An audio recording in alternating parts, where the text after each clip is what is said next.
Welcome back. मुझे टेलीलाइन पे join किया है सीनियर रहनुमा, सीनियर सियासतदान, MP हैं तहरीक इंसाफ के, सिंध से ताल्लुक़ है उनका, शाहनवाज खान जदून साहब मेरे साथ हैं। खान साहब, मैं आपको वेलकम करता हूं अपने शो में। थैंक यू मीर साहब। आपको क्या लग रहा है कि कोशिश की जा रही है, या एक तरफ तो गिरफ्तारियां, दूसरी तरफ मुज़ाकरात की बातें भी हो रही हैं और खान साहब को माइनस करने की साजिश हो रही है क्या? बिस्मिल्लाहिर्रहमानिर्रहीम। देखिए मीर साहब, जाहिर है अभी कानूनी तौर पे 90 दिन के अंदर इलेक्शन लाजमी है और ये इन्होंने एक कमेटी तो बनाई है, सिराजुल हक साहब को इन्होंने बीच में डाला हुआ है कि पूरे पाकिस्तान में इलेक्शन, और उसके लिए हमने भी कमेटी बनाई है, 3 रुकनी कमेटी बनाई है मुज़ाकरात के लिए कि 1 पॉइंट एजेंडा है कि इलेक्शन आप करा दें। तो एक तरफ तो इन्होंने जो एक सियासी विक्टिमाइजेशन का बाजार गर्म किया हुआ है, FIR पे FIR काट रहे हैं, गिरफ्तारियां हो रही हैं। अब मैं खुद भी 15 दिनों अंदर रह के आया, मेरे साथ मेरे वर्कर 12 वर्कर थे, इस तरह हमारे दूसरे MP अरसलान ताज, और अभी हमारे कराची सिंध के सदर अली जैदी साहब, जो 12-13 साल का कोई मुकदमा उन पे डाला है कि भाई 12-13 साल पहले कोई जायदाद का वो किसी प्लाट का डाला हुआ है। मीर साहब, ये लोग तो डरे हुए हैं, इलेक्शन से भागने की कोशिश कर रहे हैं और हर तरह से ये मौलाना फजल रहमान का एक ही बयान आ रहा है, इनके मुस्लिम लीग नून के दूसरे बयान आ रहे हैं, क्योंकि जाहिर है इनको अपनी शिकस्त वाज़े नजर आ रही है, तो इसीलिए ये लोग इलेक्शन से भागने की कोशिश कर रहे हैं। लेकिन इंशाल्लाह हमें वो अदलिया से, सुप्रीम कोर्ट से पूरी उम्मीद है कि जिस तरह सुप्रीम कोर्ट ने 90 दिन के अंदर अंदर इनको कहा है इंशाल्लाह, और आज भी जो हेयरिंग हुई और कल भी होगी, तो हमें उम्मीद है कि इंशाल्लाह वहां से इंसाफ मिलेगा हमें। आपको पता है, एक तरफ तो गवर्नमेंट है, पार्लियामेंट है, सिस्टम है पूरा, और दूसरी तरफ हुकूमत भी चाह रही है कि आपसे मुज़ाकरात हैं। खान साहब भी कहीं संजीदा नजर है, उन्होंने भी एक जस्ट कमेटी बना दी थी। इस वक्त तो हमें डायलॉग की जरूरत है खान साहब। ये सब देख के हमने तो कमेटी बना दी इनके साथ, हमारा तो 1 पॉइंट एजेंडा है कि इलेक्शन करवाओ, उसी पे हम इनके साथ जो ना हमने ये लोग तो पहले ये कह रहे थे कि ये बैठने के लिए तैयार नहीं है, अब हमने कमेटी बना दी और हमारे एक 1 पॉइंट एजेंडा है कि इलेक्शन उस पे। तो देखो अभी ये अगर ये सीरियस हुए, क्योंकि ये खुद भागने के चक्कर में ना, मौलाना फजल रहमान जो इनका APDM का सरबराह है, उनके बयान आप ले लें, आप कल के उनका बयान ले ले, परसों का बयान ले ले कि भाई वो खुद नहीं चाहते कि भाई इलेक्शन हो, क्योंकि जाहिर है उन्हें भी KPK में जो थोड़ी बहुत सीटें उनके पास है, जो 6, 7, 8 सीटें हैं, तो उनको वहां भी नजर आ रहा है कि इस मरतबा उनको वो सीटें भी नहीं मिलेगी, तो जाहिर है वो इसीलिए इलेक्शन से भागने की ये हर अरबा इस्तेमाल कर रहे हैं। ये खुद सीरियस नहीं है मीर साहब, ये तो ऐसे खाली दिखावे के लिए वो करते कि भाई हम मुज़ाकरात कर रहे हैं, लेकिन ये खुद सीरियस नहीं है। खान साहब, आपको लग रहा है कि क्या सुप्रीम कोर्ट पार्लियामेंट के खिलाफ कार्रवाई करेगी? वहाँ करारदादें आई, जिस तरह बिल जिस तरह मुस्तरद हुआ फंड का कि पंजाब के और KP के इलेक्शन के हवाले से, क्या पार्लियामेंट के खिलाफ कार्रवाई करेगी सुप्रीम कोर्ट? आपको पता है इतना आसान है सुप्रीम कोर्ट, आपको पता है कि पार्लियामेंट सुप्रीम इदारा है और वो उसका काम ही कानून साजी करना है, क्या कहेंगे?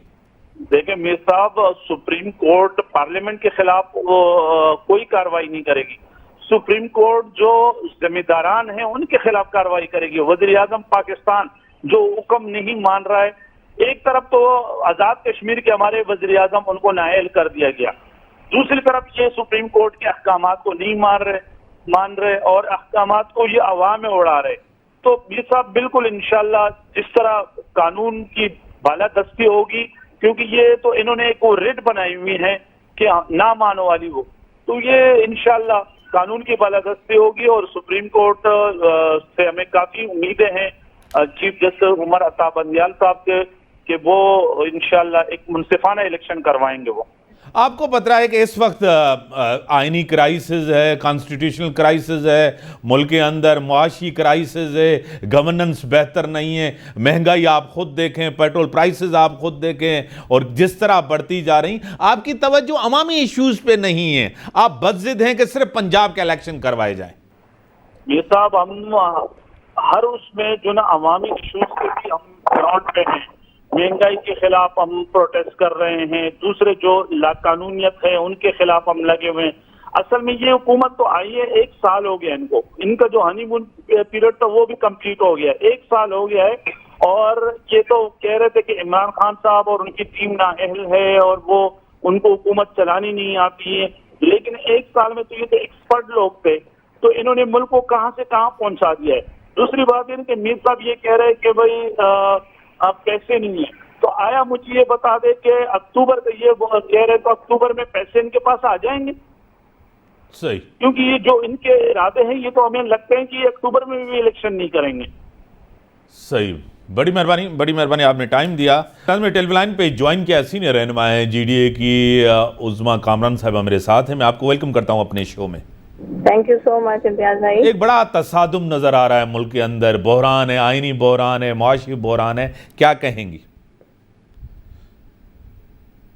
इम्तियाज भाई, हकीकत है यहाँ सियासी बहरान भी है और बड़ी ही गहमा गहमी की सूरत है। मुल्क जो है बहुत अजीब ही वे में चला गया है, मगर मैं ये कहूँगी कि इस वक्त मुल्क को टूटने से बचाने के लिए हम सबको एक होना पड़ेगा और एक होके ही मुल्क के लिए लायामल बनाना पड़ेगा, क्योंकि जब बिखरे हुए मोती होते हैं तो वो माला नहीं बन सकते। सही, आपको क्या लग रहा है कि क्या इस सारे मसाइल का हल क्या है? सब कह रहे हैं, जिस तरह आपके रहनुमा भी कह रहे हैं कि इलेक्शन पे जाएं, सारे बहरान का हल जनरल इलेक्शन है, जनरल इलेक्शन का ऐलान होना चाहिए, क्या कहेंगे? बिल्कुल इम्तियाज भाई, ये वजह है डिमांड और ऐसा होना भी चाहिए, क्योंकि जमहूरी मुल्क है अल्हम्दुलिल्लाह, और यहाँ पर मेरे ख्याल से इलेक्शन के अलावा कोई और हल हमें इस वक्त नजर नहीं आता। जो सूरत हाल मुल्क की बनी हुई है तो इलेक्शन ही बेहतरीन हल है इस चीज का। और GDA की तैयारी है पूरी के इलेक्शन हो, GDA सिंध के अंदर टफ टाइम दे सकती है पीपल्स पार्टी को? बिल्कुल, देखिए कोशिश करने में कोई हर्ज नहीं है, और अल्हम्दुलिल्लाह अभी हम 2018 से टफ टाइम दे ही रहे हैं। अब वो हार जीत तो देखें हर जगह होती है, हर सियासी पार्टी में होती है, मगर इंशाल्लाह टफ टाइम देंगे, कोशिश जारी है हमारी। आपको खुद पता है कि सिंध के अंदर पीपल्स पार्टी को टफ टाइम देना, क्योंकि पिछला दौर भी आपके सामने, आपने 2 अदवार देखे हैं। आपने पहली गवर्नमेंट के साथ 4 साल तहरीक इंसाफ के साथ थे, आप मेरे शो में आती थी, तस्लीम करती थी कि ये भी नाकाम गए, कोई गवर्नेंस बेहतर नहीं। आज की गवर्नमेंट भी कोई महंगाई बेरोजगारी को कंट्रोल करने में नाकाम गई है। आपको पता है दोनों गवर्नमेंट्स आपके सामने, आवाम गरीब आदमी को तो कोई रिलीफ नहीं मिल रहा। देखिए इम्तियाज भाई, गरीब आदमी इस वक्त तो गरीब नहीं कहूंगी मैं, बेचारा लाचार और मफलूज हो चुका है। गरीब जो है ना वो मफलूज हो चुका है, ना वो रोटी खा सकता है, ना वो अपने बच्चों के लिए कुछ खरीद सकता है, ना वो घर का किराया दे सकता है। लोग सफेद पोश मैंने रोडों पे खड़े होकर देखे हैं। मैंने उन लोगों की कॉलें मौसूल की हैं जिनसे कभी ये था कि वो दुनिया को बांटते थे, जिनसे लोग लेते थे। तो हकीकत है ये बिल्कुल मुल्क के ये हालात जा रहे हैं, और हम दुआ गो हैं कि इन मामलात को डायलॉग के थ्रू या जैसे भी मिलकर बैठकर निपटाया जाए, क्योंकि मुल्क होगा, आवाम होगी तो पाकिस्तान होगा। आपको पता है यहाँ तो जंग है पूरी इक़्तिदार के लिए, आवाम के लिए तो कोई सोच भी नहीं रहा। तो इम्तियाज भाई, सारा मसला यही तो है, आवाम अपने लिए खुद भी नहीं सोचती ना। महंगाई मुकाओ मार्च था, उसमें आवाम का मैंने देखा कि बड़ा सैलाब आया, और इमरान खान साहब के साथ भी आवाम खड़ी हुई है, मगर अवाम के साथ कौन खड़ा हुआ है अवाम ये नहीं जानती, अवाम ये नहीं समझ पाती। मैं ये समझती हूँ हुक्मरानों को इस वक्त चाहिए कि अपने मुल्क का और अवाम का सोचे, क्योंकि सियासतदान अवाम से ही होता है। बड़ी मेहरबानी, अवाम के सियासतदान की कोई हैसियत नहीं होती। बड़ी मेहरबानी, आपने टाइम दिया। ब्रेक जो टाइम था ब्रेक हम